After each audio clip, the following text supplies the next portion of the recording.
प्रिय छात्रों नमस्कार। आपके अपनी YouTube चैनल AK4 एकेडमी में आप सभी का स्वागत है। दोस्तों आज हम बात करेंगे क्लास 12th जो हिंदी का पेपर हो चुका है उसका फुल सोल्यूशन आप मिला लीजिए, आपका सही आंसर है कि नहीं है। तो चलिए वीडियो स्टार्ट करते हैं। अगर चैनल पर नए हो तो चैनल को फटाफट सब्सक्राइब कर लीजिए और बेल आइकन का बटन प्रेस कर लीजिए। हायर सेकेंडरी परीक्षा यानी क्लास 12th का हिंदी सब्जेक्ट का पेपर है, हम आगे देख लेते हैं। तो दोस्तों इसमें हम सही विकल्प देख लेंगे। तो पहला सही विकल्प का प्रश्न है जो कि आपके स्क्रीन पर शो हो रहा है, चूरन बेचने का काम कौन करता था। तो चूरन बेचने का काम भगत जी करते थे। इसी तरह दूसरे क्वेश्चन का आंसर क्या होगा दोस्तों, तो दूसरा क्वेश्चन हमारा क्या है, नावा सौदेलकर मास्टर कौन सा विषय पढ़ाते थे। तो मराठी सब्जेक्ट पढ़ाते थे। इसी तरह हमारा तीसरा क्वेश्चन है, मुझे भी किताब चाहिए, वाक्य में निपात शब्द है। तो इसमें निपात शब्द है, भी निपात शब्द है। जी हाँ दोस्तों, भी निपात शब्द है।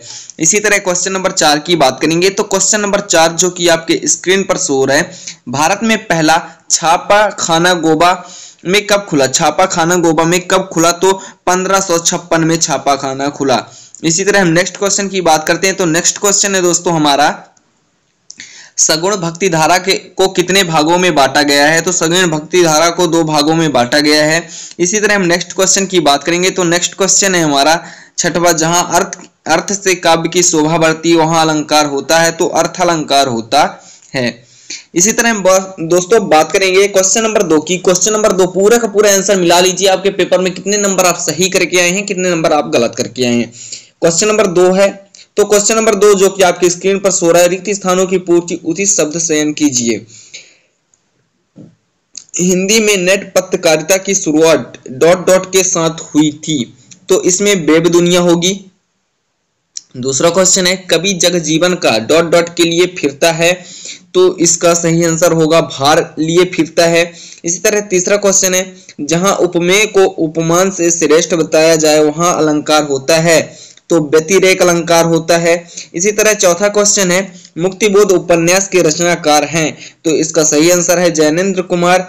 इसी तरह नेक्स्ट क्वेश्चन की बात करते हैं। तो नेक्स्ट क्वेश्चन है हमारा क्वेश्चन नंबर 5, रचना के आधार पर वाक्यों को मुख्यतः कितने भागों में बांटा गया है। तो 3 भागों में बांटा गया है। अगला क्वेश्चन है, आनंद यादव का मन ... पाठशाला के लिए जाने के लिए तड़पता है। अब नेक्स्ट क्वेश्चन की बात करेंगे दोस्तों। तो नेक्स्ट क्वेश्चन है हमारा, सत्य व असत्य का चयन कीजिए। जी हाँ दोस्तों, सत्य व असत्य का चयन करना है जो कि आपके स्क्रीन पर शो हो रहा है प्रश्न। पहला प्रश्न क्या है दोस्तों, भक्तिन धर्मवीर भारती की रचना है, यह असत्य है यानी यह गलत है दोस्तों, गलत है। दूसरा है, संभवतः बरसात हो प्रश्नवाचक चिन्ह है, असत्य है। और तीसरा है, रखाल दास बनर्जी 1922 में मोहनजोदड़ो आए थे, तीसरा का सत्य है। और चौथा है, रेडियो श्रव्य माध्यम है, ये भी सत्य है। और सूर्योदय होने पर उषा का जादू टूटने लगता है, ये भी सत्य है। और शब्द गुणों के 3 प्रकार की होती है, ये भी सत्य है।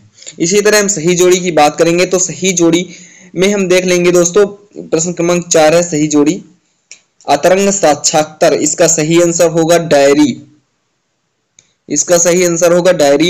इसी तरह हरिवंश राय बच्चन, इसका सही आंसर होगा हालवाद।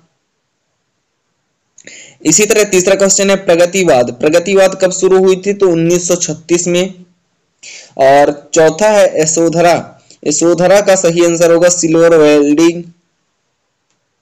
और इसी तरह कथानक, कथानक का नहीं मिला है। संस्कृत का मूल शब्द है तो तस्मस। और यशोधर बाबू हैं कहानी, यशोधर बाबू कहानी है।